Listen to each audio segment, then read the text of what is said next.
Hey, everybody. Welcome back to the Everyman's Odyssey podcast, where we explore the challenges and values of authentic living through sharing stories and ideas. I'm your host, Cole McClure. So, I was praying the other day that God would open up my heart and give me wisdom to what He wanted to say for this next episode. And then the next day, I was praying again, and I decided to just kind of stop and listen and see what He had to say. And I typically, honestly, don't do that very often. I think I just get self-conscious and worried and afraid that whatever I hear is just going to be my own thoughts, or I'm not going to hear anything at all. And then I'll feel, rejected or not spiritual enough or not connected. And so oftentimes I'll just say my prayer, say amen, and get up and walk away. But this time I decided I wanted to at least take that chance. And I heard God say, I love you. And I honestly got a little frustrated because as someone who struggles with confidence in hearing God's voice, I wondered if that was, again, just my own thoughts or just trying to fill in the empty space. And so I listened longer. And again, I heard, I love you. And this still wasn't very reassuring. What the generic thing to say, I thought. What does that even mean? And that's when I felt God tell me, like, exactly, what does that even mean? That's what I want you to talk about. What is love? And so for this episode, I want to talk about just that. What is love? What is the definition of love? What are different ways that we can express and receive love? And what does love require of us? Now, the last two, while important, are supplemental to this main topic of defining what love is. Because I think a lot of people, myself included, can easily forget or never really fully understand the depth and significance of true love. Sometimes the examples of love in our own lives are so distorted or discouraging that we tend to devalue this concept of giving and receiving real, valuable love in the relationships that we're investing in, or in some cases, neglecting to invest in. But we are all deeply loved and have an example set before us to show us what that means. So, if nothing else, I hope that this episode can serve as a reminder of what that love is and the fact that it is freely given to you. Now, I think most people will be pretty familiar with a Bible passage, 1 Corinthians chapter 13, verses 4 through 7. They are very common verses that are referenced, in wedding vows or professing your love for someone. So it's pretty common. But I do want to just read through the whole chapter, actually, so we can get a better understanding of the context and the full application of that. And to be honest, I'm not sure if that's something I've ever done before recording this episode. So it's a short chapter, so we're just going to go ahead and read it here. And starting in verse 1, it says, "If I speak in the tongues of men and of angels, but have not love, I am a noisy gong or a clanging cymbal.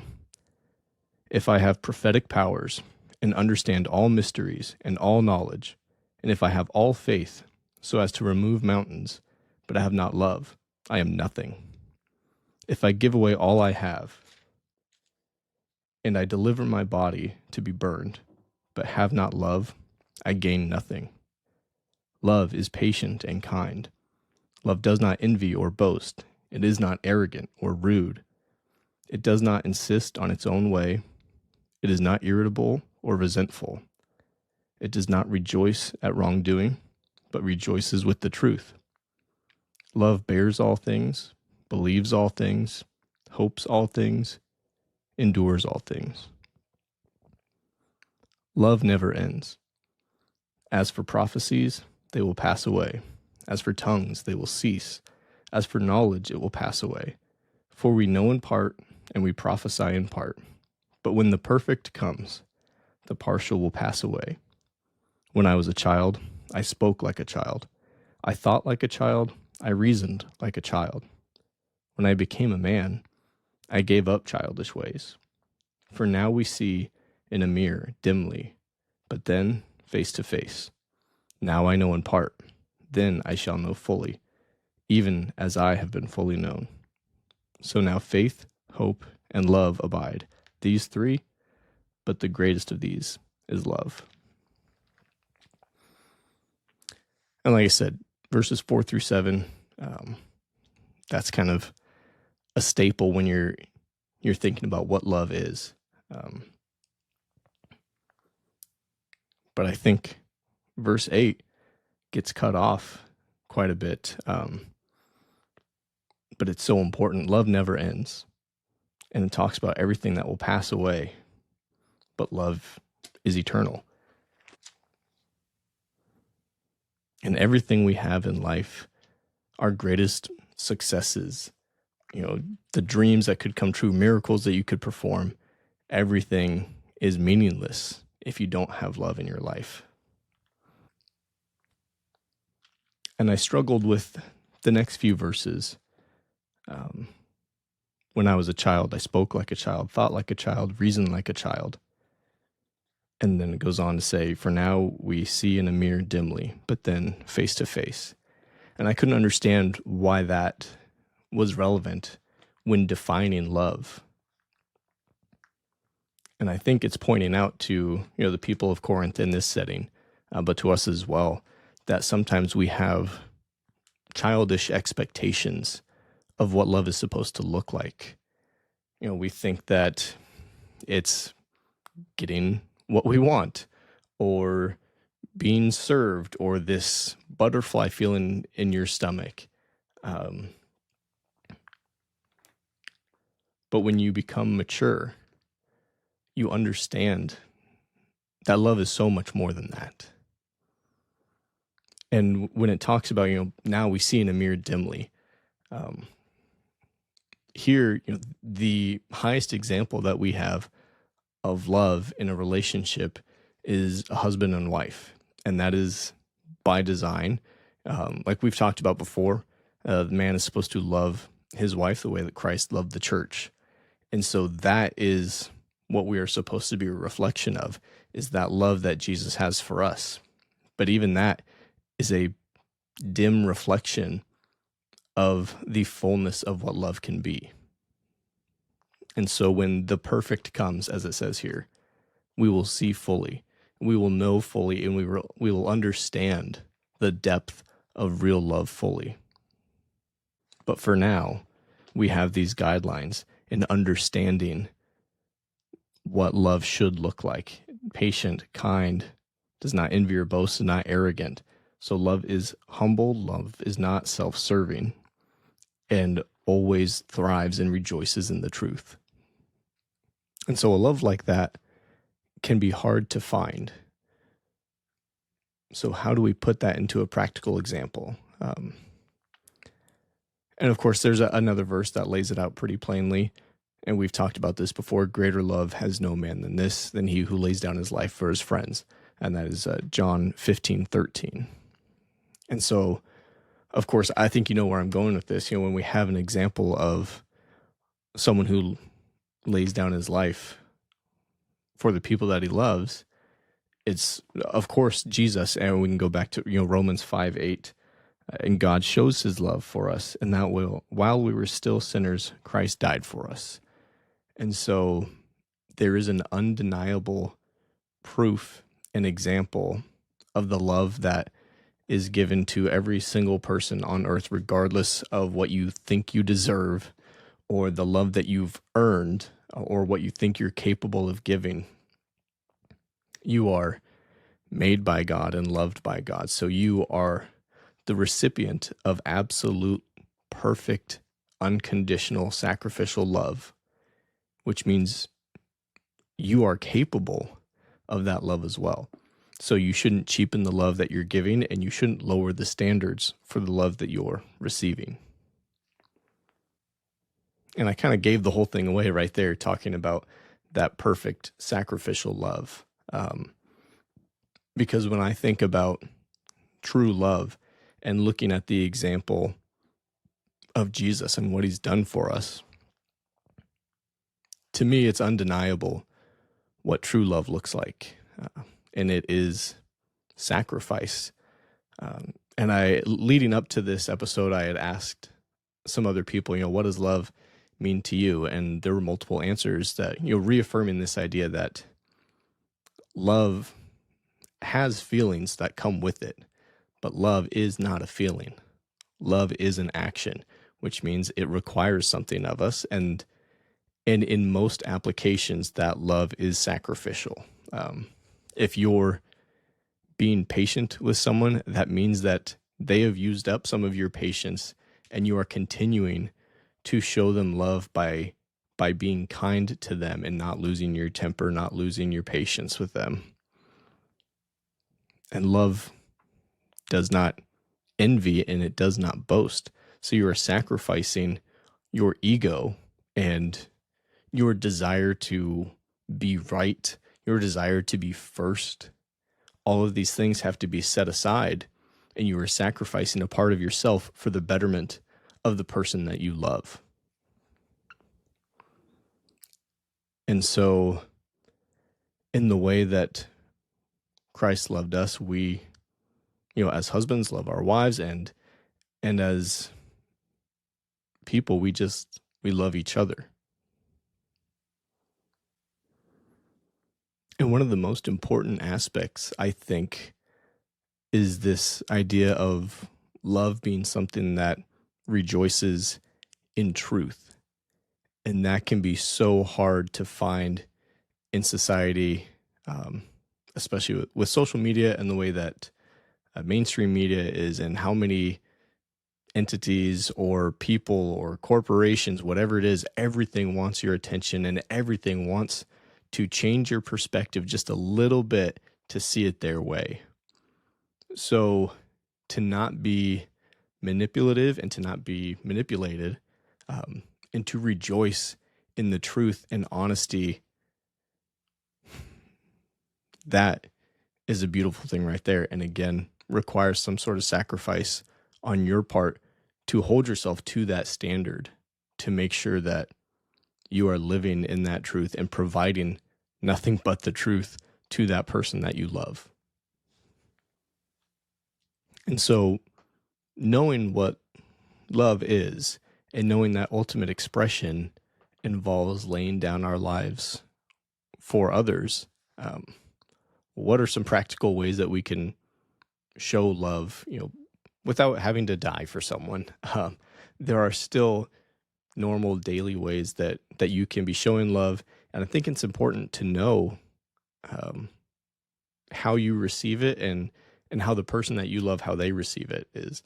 And, I can't quote the book, but I do remember going over this. There is a breakdown of basically 5 different love languages, meaning an act that is how you either show love, or something that is done for you that lets you know that you are loved.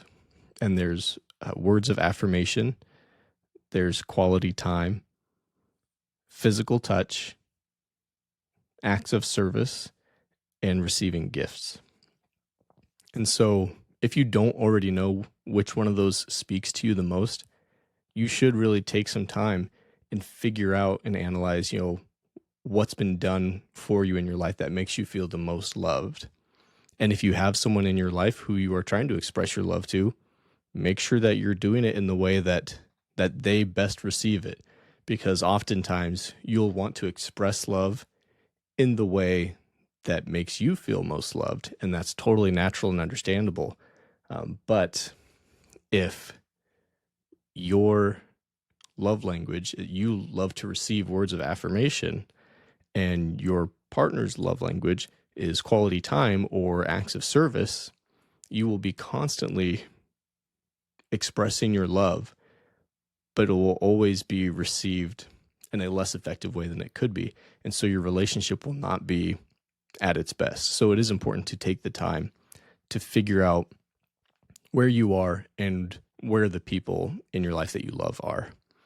And just going over this, it's so funny to me. So one of my love languages is words of affirmation. And the other day I was just taking a drive with my wife, and she looked at me and just told me that I was a good man. And out of nowhere, it hit me like a ton of bricks, and it just touched my soul so deeply to hear her say those words. It meant a lot to me. And so clearly, if I'm having that strong of a reaction, I know that words of affirmation are important to me. And then it didn't dawn on me till later that how stupid it was for me to get frustrated with God when I'm praying and listening, trying to hear his voice. And what I heard was, I love you.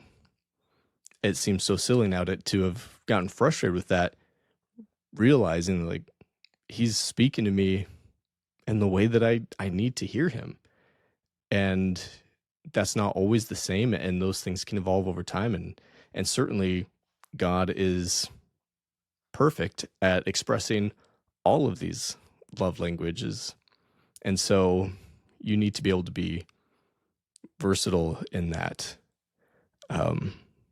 But the joy that comes with figuring these things out and becoming better at loving and being loved is a beautiful progression and part of that journey while we're on our way to being fully known and fully loved.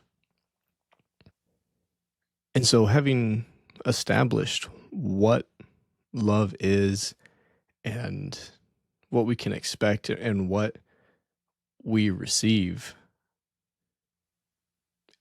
it may require that, you and I change our behavior, or at least reevaluate what type of love we have in our lives. And there's so many relationships, whether you're in one or you're observing one, you can think of a relationship where somebody is accepting a watered down version of love, or they're offering it. They're in this relationship. You're like, you know what? I'm doing all right. This person should be happy that I'm here. I'm good.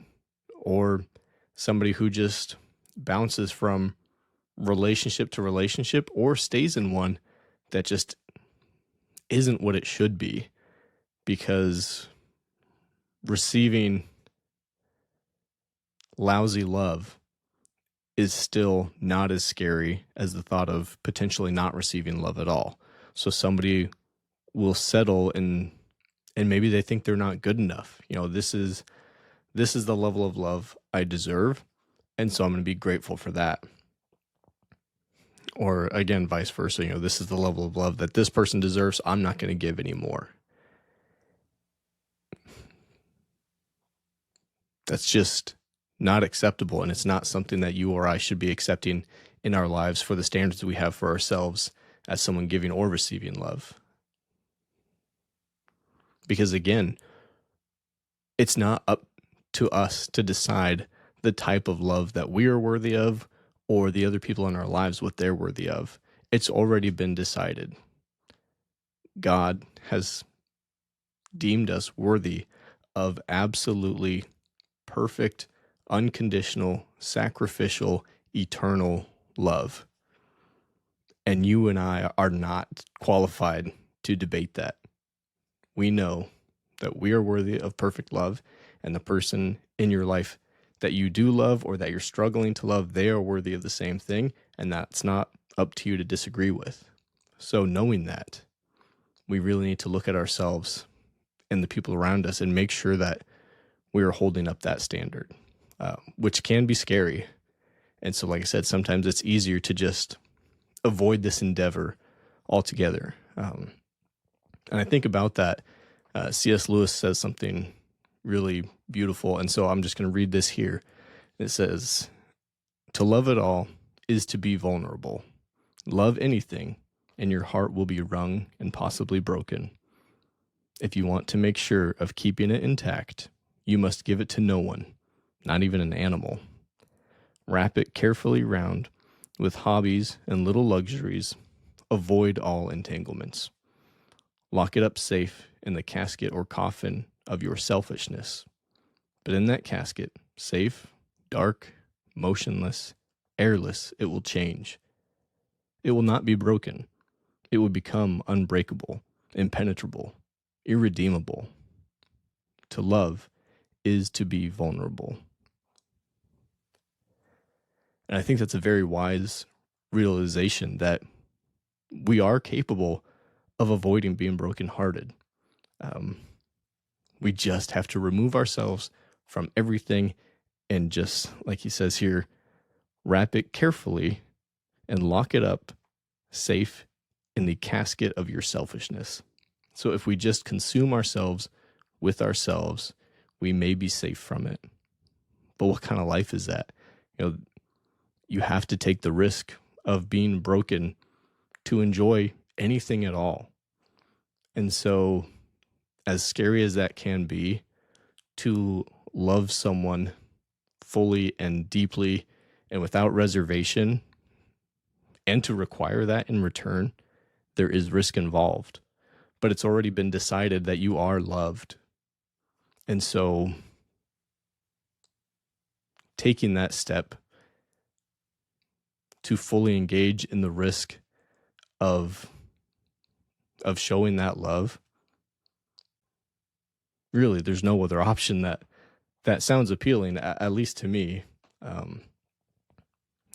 Obviously, again, going back to the example of Jesus, knowing full well what was going to be required of him, coming to earth as a man and living a life that can be set apart and shown as an example for us, and then dying, not reserving himself to stay in heaven as God, but coming down and showing us love.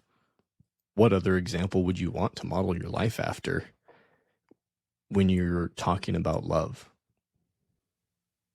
And so take this time to evaluate your own heart and see if you've been guarding it behind these walls of your own selfishness, or if you're trying to reach someone who might be doing that, and take some of these verses to understand how you can love and how you are loved, and look over those examples of the love languages and figure out where you fit into that. But above all, like I said, if nothing else, know that you are loved and dig into that and figure out how to come to terms with that, how to wrap around the idea that somebody who knows the absolute worst about you at all times loves you no matter what. And just know that you are worthy of that because the God of creation says so, and that's all there is to it. And I'll be honest, I still, I get nervous about doing every single episode, but this one in particular has been weighing so heavy on my heart for weeks now, and just wanting to get it right because it is so important. And